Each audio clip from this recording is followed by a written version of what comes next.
So you had a huge fight with someone. It was a while ago, and you've told everyone and yourself that it's water under the bridge. But have you noticed that whenever their name pops up, your jaw gets a little tight? Or maybe you find yourself avoiding that one coffee shop you used to love without even really thinking about it. You think you've let it go, but your subconscious might be waving a giant red flag. And that hidden grudge? It's doing more damage than you can imagine. This isn't just about a past disagreement. It's about a present burden you might not even realize you're still carrying, weighing you down with every step. Hi, I am Harry, and today we're going to explore this hidden weight. Think of a grudge not as a boulder, something obvious and heavy that you know you're carrying, but as a small, sharp pebble you've slipped into your own pocket. At first, you barely notice it. But over time, with every movement, it digs into you, creating a constant, low-level irritation. It influences how you walk, how you stand, how you interact with the world. This is the subtle, insidious nature of an unresolved hurt.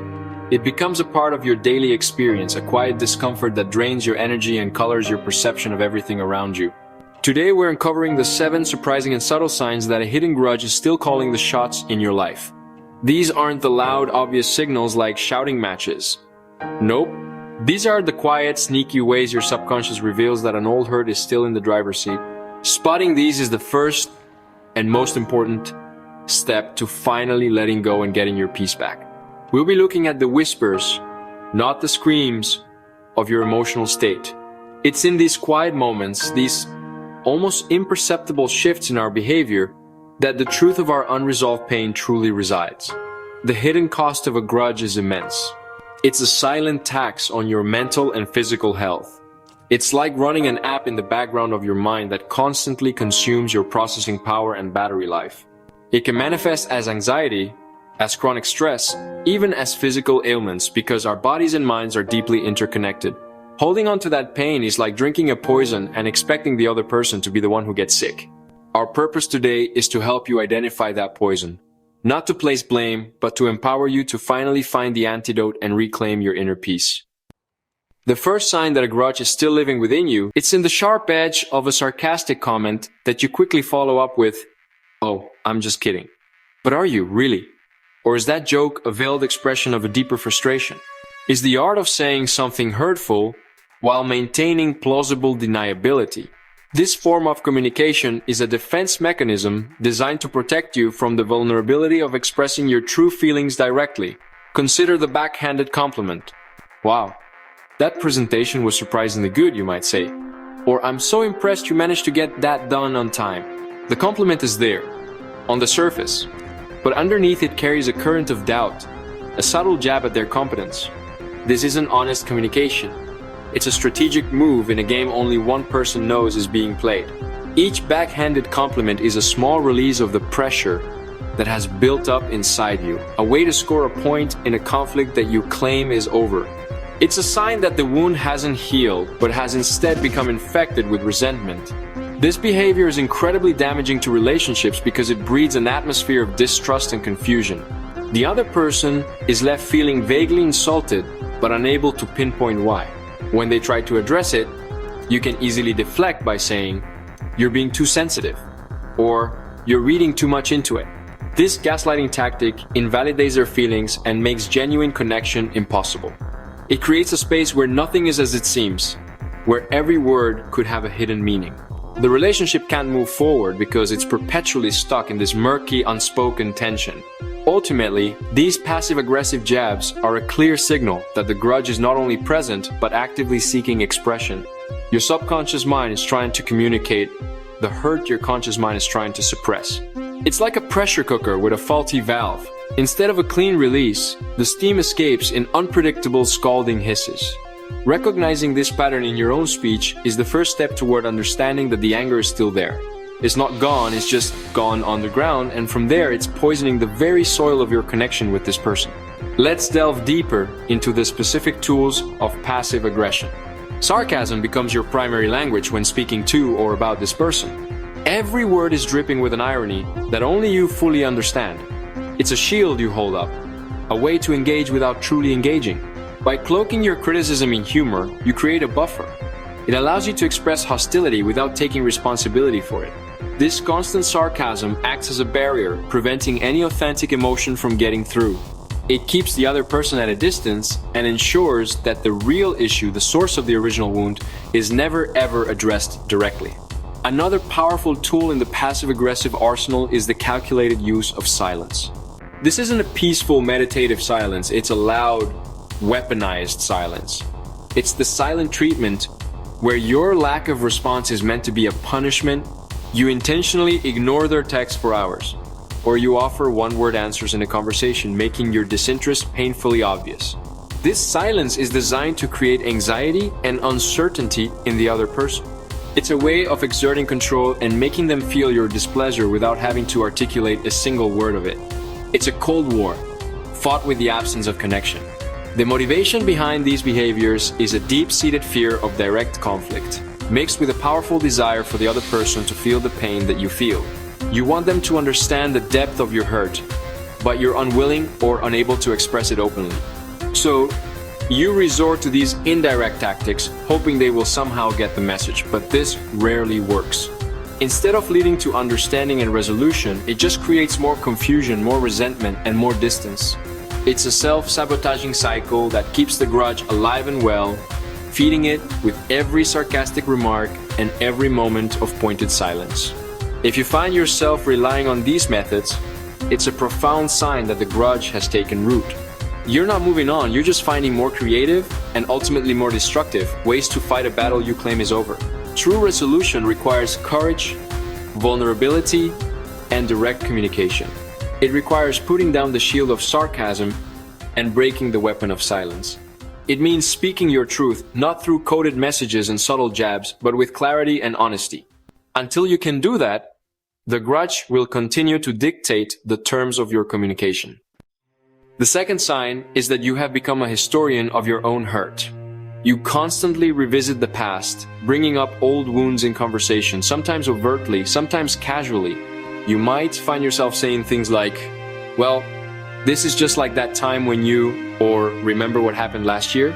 Every new situation becomes a lens through which you re-examine the original offense. You are, in effect, keeping the emotional wound from ever scabbing over. By constantly picking at it, you ensure it remains fresh, raw, and painful. This isn't just remembering, it's reliving. Think of your mind as a library. When you hold a grudge, you have one particular book permanently checked out. You carry it with you everywhere, you reread your favorite, most painful passages over and over again. You might even dog-ear the pages that highlight the other person's biggest mistakes.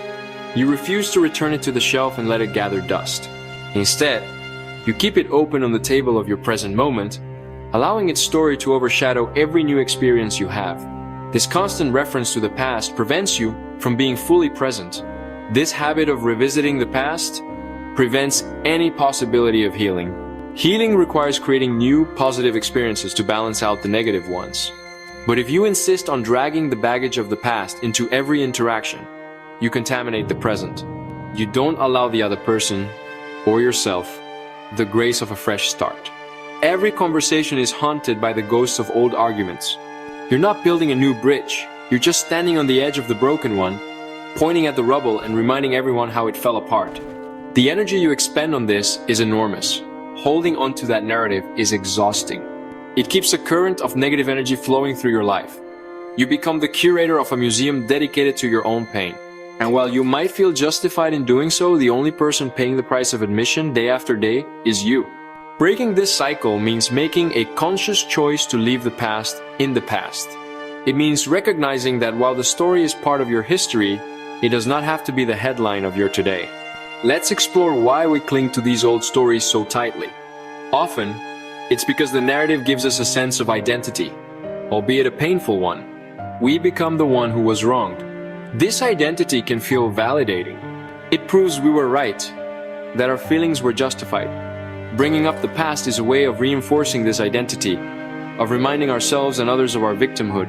We replay the events, not just to remember them, but to reconvince ourselves of the other person's fault and our own righteousness.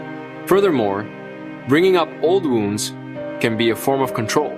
If you can keep the other person perpetually on the defensive, they can never truly challenge you in the present. It's a trump card you hold, ready to be played the moment you feel threatened.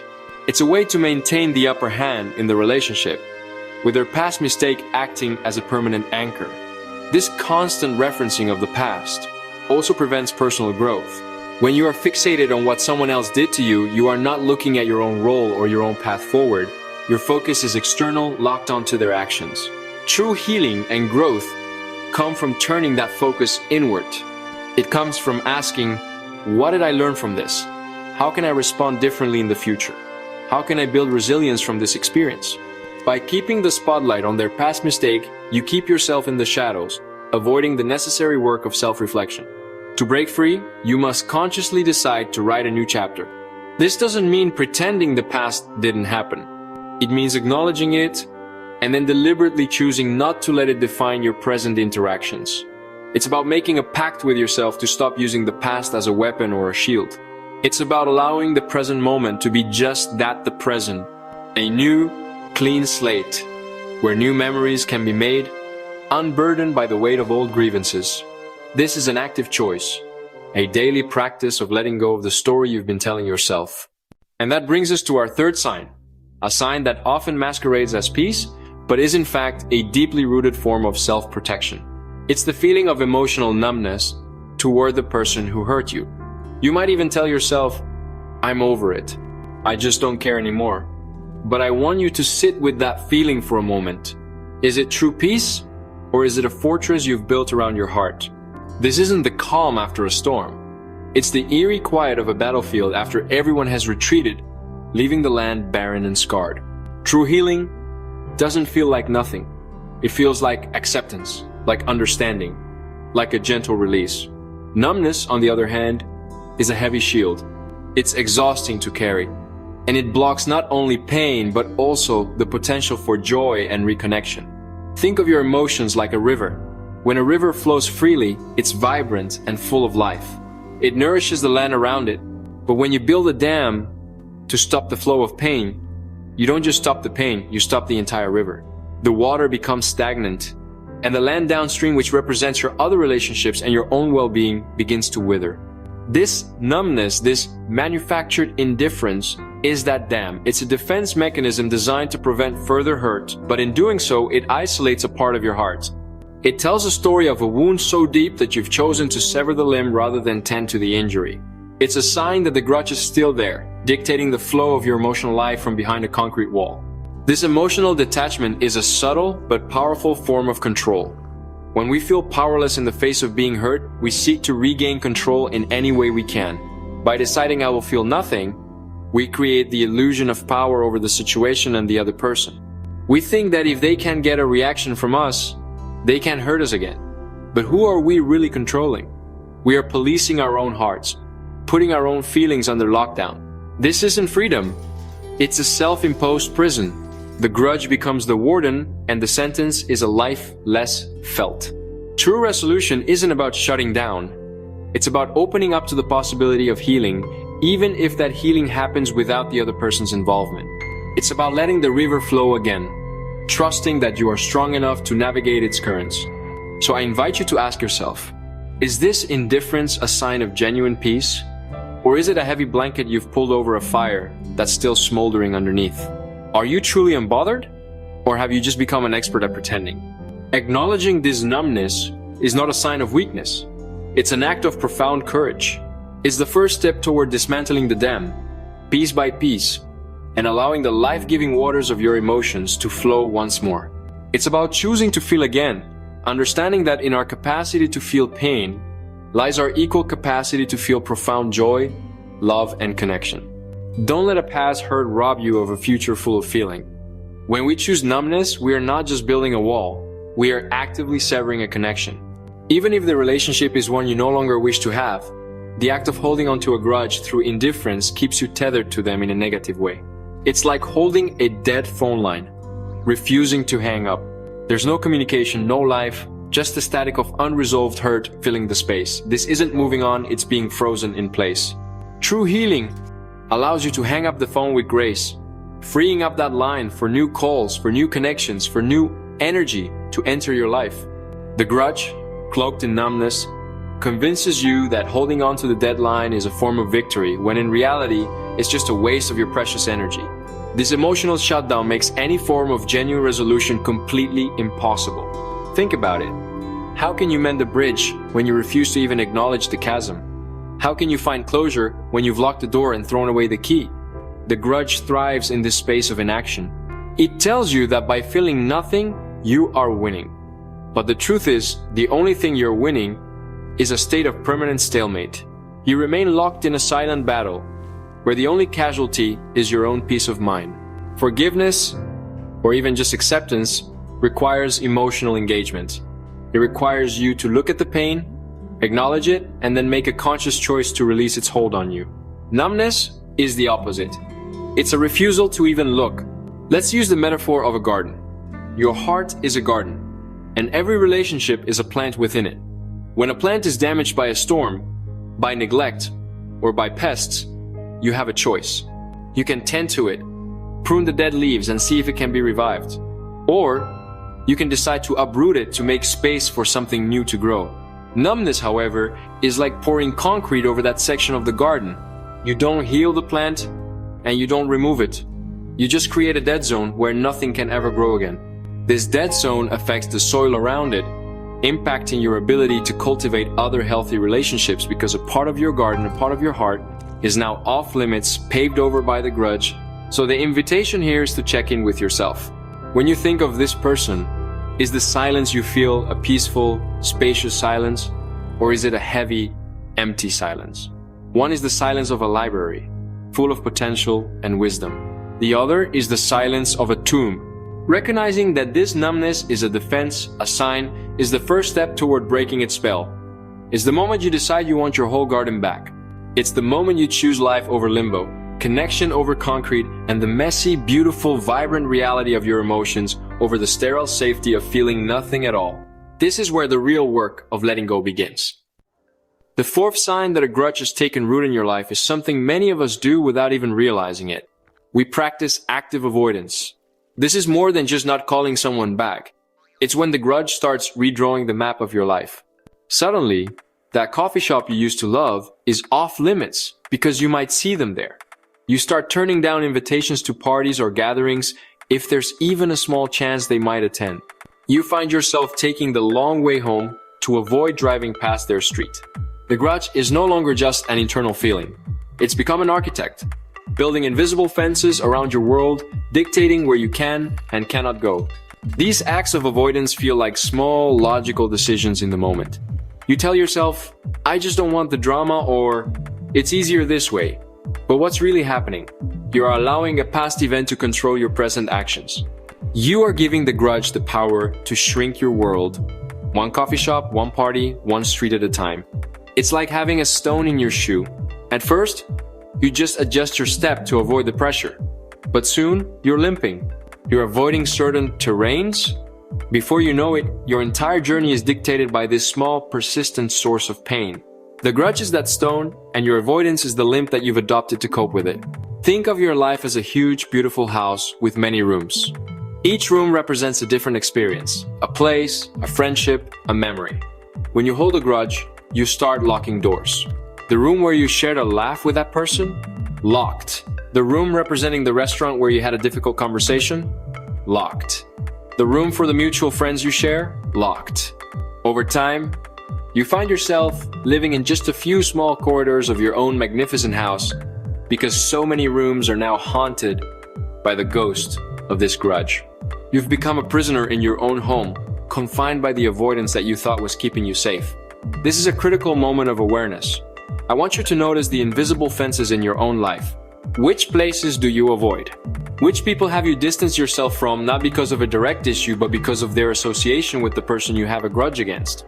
Recognizing this pattern is the first step to reclaiming your space. It's about understanding that every time you alter your path to avoid a memory, you are reinforcing the grudge's power over you. You are letting it win. The goal is not to force a confrontation, but to reclaim your freedom to move through your own life without fear, to unlock the doors in your own house, and to live in every single room. The practice of active avoidance, while it may seem to offer comfort in the short term, comes at a very high long-term cost: social isolation. It starts small. You miss one party, you skip one group lunch. But these small acts compound over time. Friendships are built on shared experiences, on showing up. When you consistently opt out because you're trying to avoid one person, you're not just avoiding them, you're avoiding everyone else who is present. You are slowly erasing yourself from the picture of your own social life. The grudge creates a ripple effect, and what begins as a conflict with one individual can lead to a disconnection from an entire community. This self-imposed isolation can be incredibly lonely. You might see photos online from the event you skipped and feel a pang of regret or sadness. You might start to feel like you're being left out, when in reality, you are the one who is choosing to stay away. The grudge creates a distorted narrative in your mind.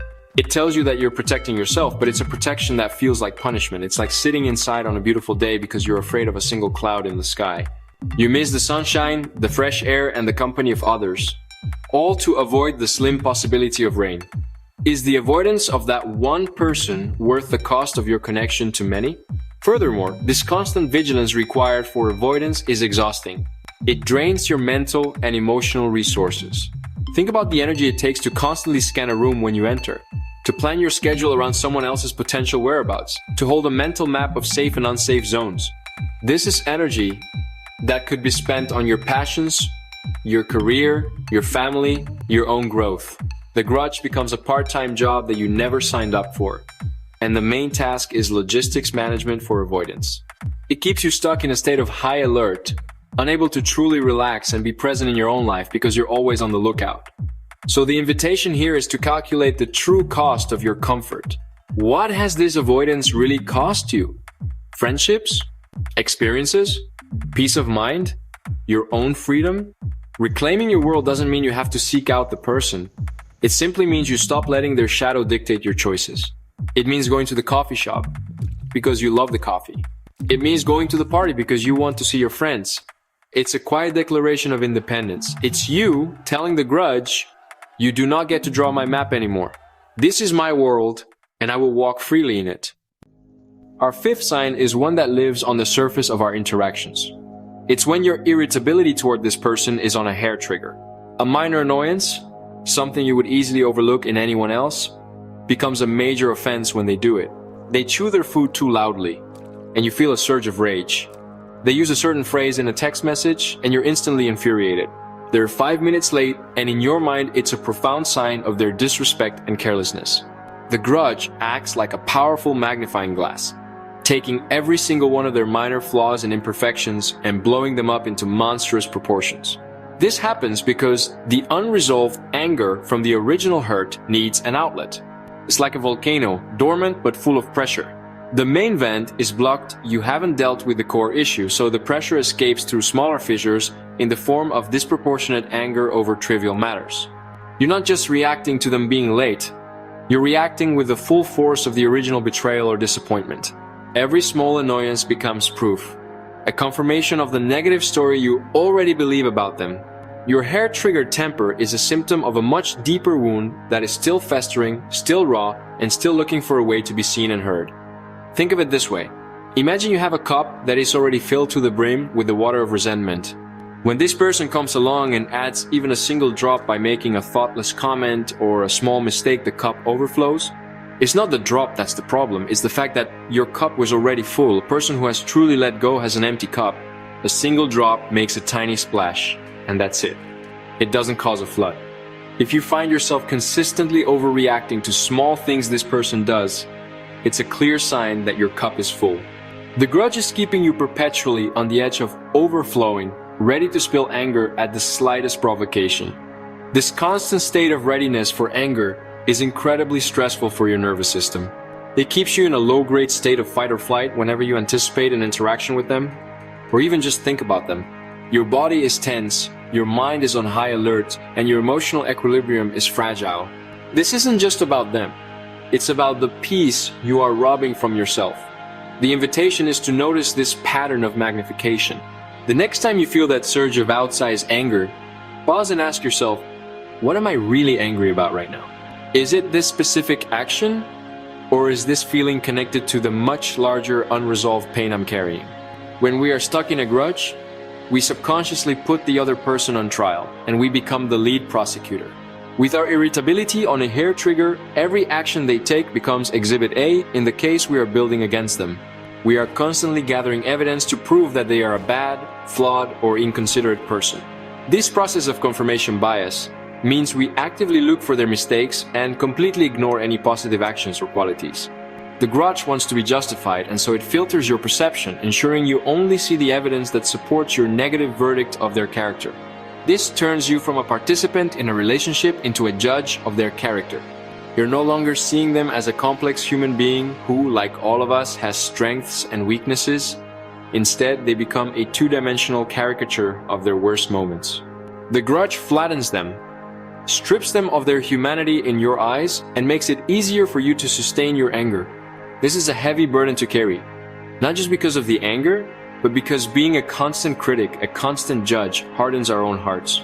It makes us more cynical and less compassionate, not just toward them, but in general. Think about the energy it takes to be a detective, a prosecutor, and a judge in a trial that never ends.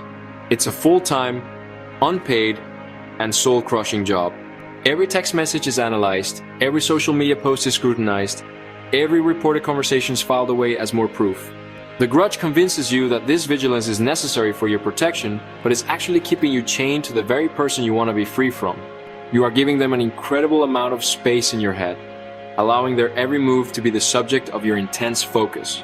True freedom is not winning the case against them. It's dismissing the case entirely and walking out of the courtroom. So, the self-reflection here is to ask, have I become a character witness against this person in the courtroom of my own mind? Am I actively looking for their flaws to justify the way I feel? Releasing the grudge means stepping down from the judge's bench. It means dropping the magnifying glass. It's not about declaring them innocent, it's about declaring yourself free. It's about accepting that your peace doesn't depend on proving them wrong. It depends on your willingness to stop collecting evidence, to stop replaying the trial, and to finally mercifully let the case rest. The sixth sign that a grudge has its hooks in you is when you find yourself trapped in a relentless loop of negative thoughts. This isn't just a fleeting moment of annoyance. It's a mental prison you've inadvertently built, brick by brick, with every replayed memory of the hurt. Think of your mind as a beautiful, serene garden. A grudge is like an invasive weed that, once it takes root, begins to spread its tendrils everywhere. It chokes out the vibrant flowers of your present joy, your future aspirations, and your inner peace. You find yourself mentally rehearsing arguments, replaying the moment of betrayal over and over, each time feeling the sting as if it were happening for the first time. This cycle, known as rumination, keeps the wound fresh and prevents any real healing from beginning. This mental replay isn't just a passive activity, it actively reinforces the negative neural pathways in your brain. It's like walking the same path in a forest day after day. At first, it's just a faint trail. But with each trip, the path becomes deeper, wider, and more defined, until it's the easiest and most natural route to take. Similarly, by constantly revisiting the negative event, you are training your brain to default to that state of hurt and anger. You're not just remembering the past, you are actively reliving it. And in doing so, you are allowing that past event to dictate the emotional weather of your present moment, casting a long, dark shadow over everything you do and feel. This constant internal monologue is incredibly draining. It consumes a vast amount of your mental and emotional energy, leaving you feeling exhausted, depleted, and cynical. It's like having a radio in your head that's permanently tuned to a station playing your greatest hurts on a loop. You can try to ignore it, to turn the volume down, but it's always there, a low hum of negativity in the background of your life. This negativity doesn't stay contained to your thoughts about that one person either. It starts to seep into your broader outlook, coloring your perceptions of other people and situations, making you more suspicious, less trusting, and quicker to assume the worst in others. Ultimately, this thought loop keeps the grudge alive and well, feeding it with your attention and energy. It becomes a form of self-sabotage, a way of punishing yourself for a hurt someone else inflicted. You become the gatekeeper of your own pain, refusing to let it go because you're so caught up in the story of how you were wronged. But what we must understand is that these thoughts are just that, thoughts. They are echoes, not the event itself. Breaking free from this cycle requires a conscious choice to change the station, to stop walking that well-worn path, and to start cultivating new, more positive thought patterns that lead you back to a place of peace and presence. When you're stuck in this loop, the grudge begins to poison the well of your entire life. Imagine your mind is a well from which you draw all of your perceptions, decisions, and feelings. When a grudge is festering, it's like a toxin has been dripped into that well. At first, it might only affect the water you draw when thinking about that specific person or situation. But over time, that poison spreads, contaminating every single drop. Soon, you find yourself drawing up bitterness when you should be feeling joy, suspicion when you could be feeling connection, and resentment when you could be experiencing gratitude. Your entire perspective on the world becomes tainted by this unresolved hurt. This poisoned outlook manifests in subtle but significant ways. You might start to see slights and insults where none were intended. A friend's casual comment is interpreted as a dig. A colleague's success is viewed through a lens of jealousy and unfairness. The world starts to feel like a more hostile and competitive place because the unresolved anger inside you is projecting itself outward, looking for evidence to confirm its narrative of victimhood and injustice. You're no longer responding to the world as it is. You're responding to the world as your grudge has taught you to see it. It's a distorted reality, a funhouse mirror that reflects back your own inner turmoil. Furthermore, this constant stream of negativity robs you of the mental space needed for growth, creativity, and problem solving. Your cognitive resources are finite, and when they are hijacked by rumination, there's little left for anything else. Think of it like your phone's battery. If you have an app running in the background all day, constantly using up power, your battery will be drained by noon. A grudge is that background app for your mind.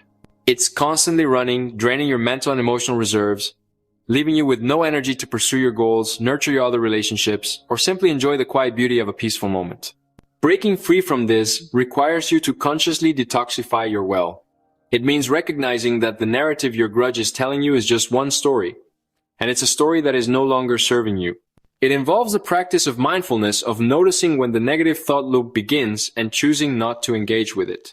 It's about intentionally focusing on gratitude, on the good in your life, and on the relationships that do bring you joy and support. It's a deliberate act of reclaiming your mind, of purifying that well, so that you can once again draw clear, life-giving water that nourishes your soul instead of poisoning it. The seventh and final sign is one of the most insidious. You become obsessed with fairness and vindication. This is when the grudge transforms your mind into a courtroom, and you are the prosecutor, the judge, and the jury all at once. You are relentlessly building a case against the person who wronged you, gathering evidence, replaying testimonies in your head, and drafting your closing arguments. You are consumed by the need to be proven right, to have your pain acknowledged, and to receive a formal apology that validates your suffering. You believe that only when they admit their fault can you finally find peace and move on. This desire for justice is completely natural. It stems from a deep-seated human need for our reality to be affirmed. When someone hurts us, it can feel like they've shattered our understanding of the world, and we desperately want them to help us piece it back together by admitting their role in the destruction. However, when this desire curdles into an obsession, it becomes a cage. You are chaining your own freedom to someone else's actions, words, or awareness. You are essentially giving them the key to your happiness and waiting, perhaps indefinitely, for them to use it to let you out. This is a powerless position to be in. The truth is, the world isn't always fair, and justice doesn't always look the way we want it to. The apology you crave may never come. The person who hurt you may never see the error of their ways, or they may be incapable of giving you the validation you seek. By making their apology a prerequisite for your healing, you are outsourcing your emotional well-being. You are putting your life on hold, waiting for an external event that is entirely outside of your control. This waiting game is exhausting and keeps you tethered to the very person and the very pain you wish to be free from. It's a self-imposed sentence of emotional limbo. The profound shift happens when you realize that your healing is your responsibility and yours alone. It is not dependent on anyone else's apology or admission of guilt. Vindication is not something another person can give you. It is something you must give yourself. You find it not by winning the court case in your mind, but by dismissing it entirely. It's about recognizing that the need to be right is keeping you trapped in the past, and that your true power lies in your ability to grant yourself closure, to validate your own feelings, and to choose to walk away from the courtroom and back into the light of your own life.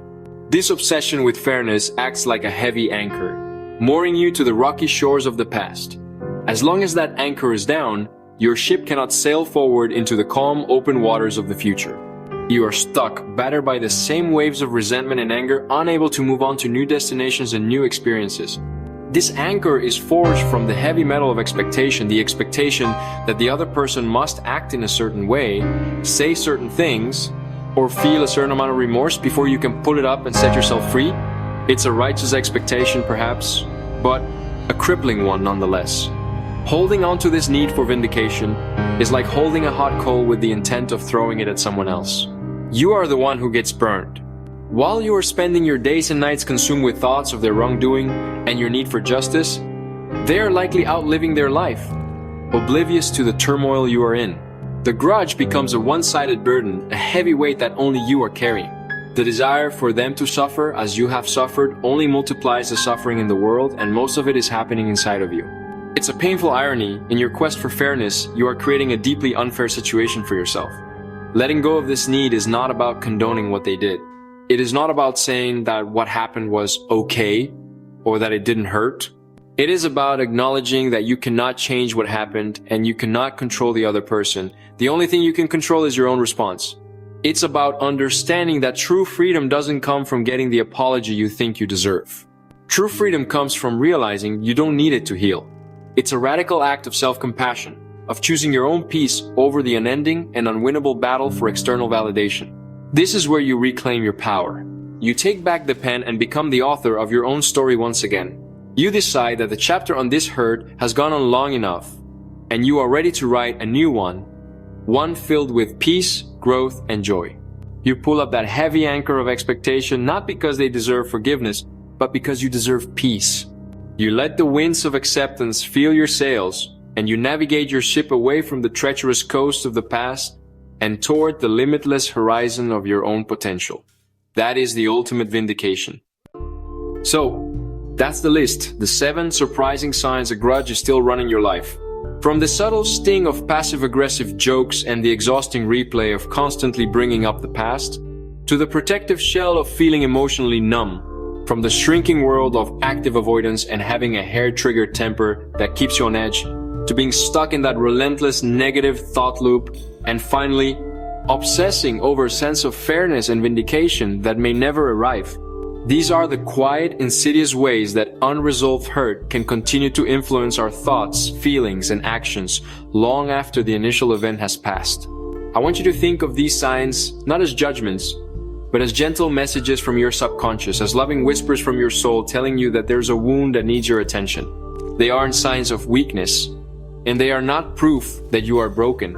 On the contrary, they are powerful signals that you have a profound opportunity to heal and to grow. They are signposts on your journey, pointing you toward an area of your life that, with care and compassion, can become a source of incredible strength, wisdom, and resilience.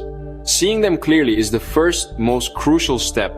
The moment you can name these patterns, the moment you can see them for what they are, you begin to reclaim your power over them. By dragging them out of the shadows of your subconscious and into the light of your awareness, you take away their power. You begin to see the profound truth that holding on to a grudge, holding on to that anger and resentment, hurts you infinitely more than it hurts anyone else. You realize that letting go isn't a gift you give to the other person. It's truly the greatest gift of peace, liberation, and freedom that you can ever give yourself. It is the ultimate act of self-love. Now I'd love to hear from you. Which of these 7 signs hit home the hardest for you? Have you ever caught yourself practicing active avoidance, or realized you were stuck in a loop of negative thoughts and not understood that it was connected to an old, unresolved hurt? Please share your experience in the comments below. Your story is powerful, and your vulnerability can create a space for others to feel seen and understood. You never know, your journey might be exactly what someone else needs to read to start their own journey of letting go. Thank you so much for watching and for being on this path with me. Real talk, real shift, no fluff, no bullshit. Truth bombs to blow up your excuses and spark your soul. Unpack your shift, let's roll.